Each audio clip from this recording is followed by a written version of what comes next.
இவனை காப்பாத்தணும்னு சொல்லிட்டு குழியில தூக்கி போட்டுருங்க. அல்லேலூயா. கொல்லாத இவனை குழியில தூக்கி போடுறாங்க சொல்ல. அதே மாதிரி குழியில போட்டுட்டாங்க. குழியில போட்ட பிறகு அப்புறம் என்ன நிகழ்வு நடந்தது பாருங்க.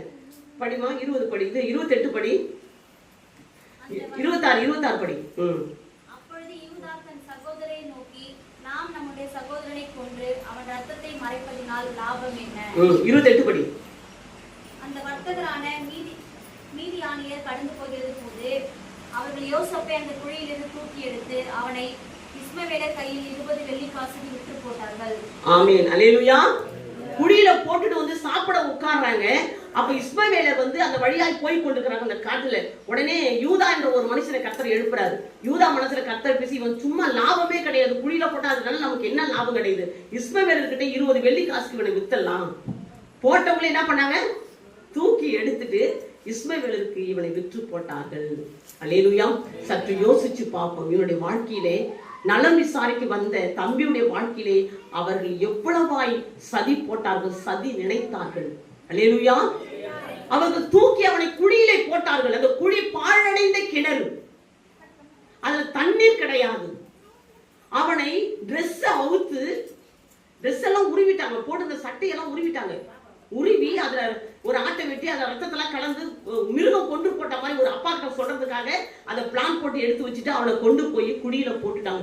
அவன் எப்படி யோசிச்சிருப்பான், அவன் இருதயத்துடைய வியாகுலங்கள் எப்படி இருக்கும். நம்ம கூட பிறந்த அந்த காட்டுக்குள்ள யாருமே கிடையாது, அவர்களை தவிர வேறு ஒருத்தவங்க கிடையாது. அவனுடைய சிந்தனை, அவனுடைய யோசனைகள், அவனுடைய தனிப்பட்ட காரியங்கள் எப்படி இருந்து கொண்டிருக்கும். அவன் கர்த்தருடைய பிள்ளை. அல்லேலூயா. இதை நம்ம நன்றா யோசிக்கணும். வாசிக்கிறது பெருசு கிடையாது, அதை யோசிக்கிறது மிக முக்கியமானது. ஒரு கர்த்தருடைய பிள்ளை, அவனை தூக்கி குழியில போட்டாங்க.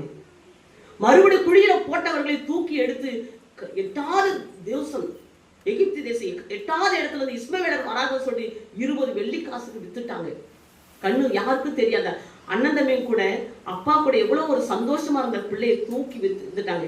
அப்பா கிட்ட போய் சொல்லிட்டாங்க, தம்பி வந்து ஒரு மிருகம் வந்து கொன்னு தம்பியை கொன்னு போச்சு, இந்த அவன் சட்டை தான் இங்க கடந்துச்சு காட்டிட்டாங்க. அவர் கடைசி வரைக்கும் அழுது வேதனைப்பட்டு கொண்டிருந்தார். அல்லேலூயா. அவர் செத்தாரா யோசேப்பு? அவர் சாகலை. எகிப்து தேசத்துக்கே ராஜாவுக்கு அடுத்த ஸ்தானத்தில் எந்த சொப்பனத்தை அவர் வெளிப்படுத்தினாரோ அந்த சொப்பனத்தை தேவன் நிறைவேற்றினார். அல்லேலூயா. அல்லேலூயா. ஏன் இது இவ்வளவு காரியங்களை உங்களுக்கு சொல்றேன் என்று சொன்னால், எல்லா பிரச்சனைகளும் வரும். யோசேப்பு அது மட்டும் கிடையாது, மறுபடி கொண்டு போய் இஸ்மவேல்கிட்ட விற்கும் போது அவர் ஒரு இடத்துல இருப்பாரு, சிறையில போட்டு